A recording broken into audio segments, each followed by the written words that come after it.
Bismillahirrahmanirrahim. Assalamualaikum warahmatullahi wabarakatuh. Alhamdulillah hamdan katsiran tayyiban mubarakan fihi kama yuhibbu rabbuna wa yarda. Asyhadu an la ilaha illallah wa asyhadu anna Muhammadan abduhu wa rasuluh. La nabiyya wa la rasula ba'dah. Allahumma shalli wa sallim ala sayyidina Muhammadin wa ala alihi wa man tabi'ahu ila yaumil qiyamah. Ustaz dan ustazah, muhafidh, muhafizah, musyrif dan musyrifah yang mudah-mudahan dirahmati oleh Allah Subhanahu wa taala. Ketika kita menjadi seorang muhafidh, muhafizah Quran, satu yang harus kita pahami bahwa kita bukan hanya sekedar menyimak hafalan santri, tapi kita sebagai seorang muallim, ya, orang yang mengajarkan. Muallim ini adalah tugas yang sangat mulia. Kenapa? Karena muallim inilah tugas seluruh para nabi dan para rasul. Para nabi dan para rasul mempunyai profesi masing-masing. Ada yang pandai besi, ada yang petani, ada yang penggembala, ada yang penjual, ya.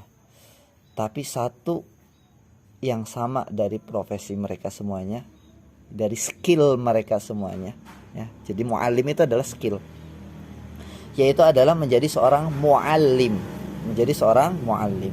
Qala Allah Ta'ala, huwallazi ba'atsa fil ummiyina rasulan minhum yatlu 'alaihim ayatihi wa yu'allim, ya, dan mengajarkan. Pembelajaran berikutnya, poin berikutnya adalah pembelajaran tidak akan masuk kecuali ada, ya, beberapa penunjang, ya. Di antaranya adalah keikhlasan hati kita, ya, di antaranya adalah ilmu kita, ketenangan diri kita. Tapi ada pada kesempatan hari ini, ya, saya ingin menekankan kepada satu hal, bahwa proses belajar mengajar, proses tahfiz, proses halqah tidak akan berjalan dengan baik, ya, apabila para muallim, para muhafizah tidak bisa memberikan rasa nyaman kepada santri di saat halqah Quran. Itu, ya. Jadi poin pada sore hari ini saya ingin menyampaikan kepada antum semuanya, sebelum kita berbicara tentang target-target hafalan santri, berbicara tentang progres kemajuan tilawah santri, hafalan santri, akhlak santri di halqah ataupun di kelas, hal yang paling penting harus antum lakukan pertama kali, yaitu adalah membuat anak-anak antum, santri-santri antum, ya, anggota halqah antum merasa nyaman di halqah Quran. Itu, ya. Ini penting. Kenapa? Proses hafalan selama 1 tahun, 2 tahun, 3 tahun berjalan, apabila santri sudah tidak merasa nyaman di halqah, maka tidak akan ada progresnya, tidak akan sehat pembelajaran yang ada di dalamnya. Bisa jadi santri akan merasakan kepenatan, bisa jadi santri akan merasakan, ya, kekerontangan jiwa, merasa, ya, bahwa halqah Quran hanya sebatas rutinitas kita saja, hanya rutinitas harian, tidak ada ruhnya. Bahkan yang lebih parah dari itu adalah menjadikan para santri trauma terhadap halqah Quran, merasa halqah Quran itu adalah sebagai beban. Nah, kalau sudah seperti ini kejadiannya, maka nggak perlu ngomongin target, nggak perlu ngomongin progres, pasti nggak akan nyampe target, pasti nggak akan ada progres. Kalaupun nyampe target, kalaupun progres, maka pertama itu bukan dikarenakan skill antum sebagai muallim, yang kedua bisa jadi akan menimbulkan rasa trauma dari santri-santri, ya, dari santri-santri. Maka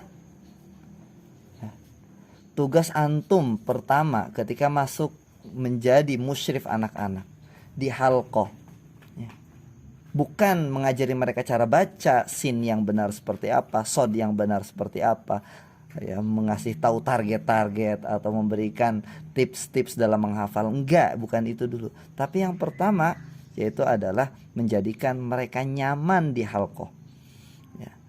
Menjadikan halqah Quran adalah, ya, kegiatan yang paling dinanti-nanti oleh santri. Kenapa? Karena mereka nyaman di dalamnya, ya, interaksinya berjalan, komunikasinya sehat.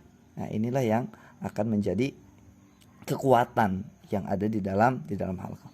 Oke, berikutnya bagaimana cara membuat santri nyaman? Ya. Poin pertama lagi, ikhlas. Poin pertama adalah sucikan hati, sucikan niat, perbaiki niat, ya. Karena ikhlas akan terpancar dari wajah-wajah antum, dari lisan-lisan antum, ya. Dan insya Allah itu akan menjadi kenyamanan bagi santri.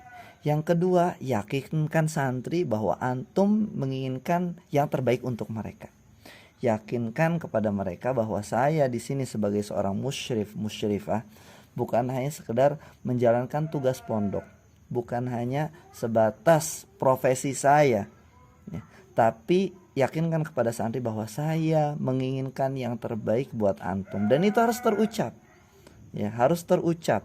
Saya menginginkan antum menjadi baik, bahkan lebih baik daripada saya. Saya ingin antum, ya, hafal Quran, mutqin, ya, suatu saat bisa memberikan syafaat. Syukur-syukur ustadz ustadzah bisa mendapatkan bagian dari syafaat itu. Sampaikan, ustadz ustadzah ingin antum menjadi baik, ustadz ustadzah ingin membantu antum untuk mencapai cita-cita antum dalam menghafal Al-Quran. Tanamkan kepada santri sampai santri percaya bahwa antum adalah orang yang tepat bagi mereka untuk menyimak hafalan. Itu yang kedua. Yang ketiga adalah apabila santri sedang futur, apabila santri sedang membutuhkan motivasi, minimal ada obrolan di antara antum dengan mereka, ya. Jadi bukan hanya halaqah itu adalah ajang tuntut menuntut saja, tapi tidak hanya itu, tapi juga ajang memberi solusi, mengurai masalah, baik masalah yang ada di dalam halaqah ataupun masalah yang ada di luar halaqah. Barakallahu fikum, subhanakallah wa bihamdika, asyhadu an la ilaha illa anta, astaghfiruka wa atubu ilaik. Wassalamualaikum warahmatullahi wabarakatuh.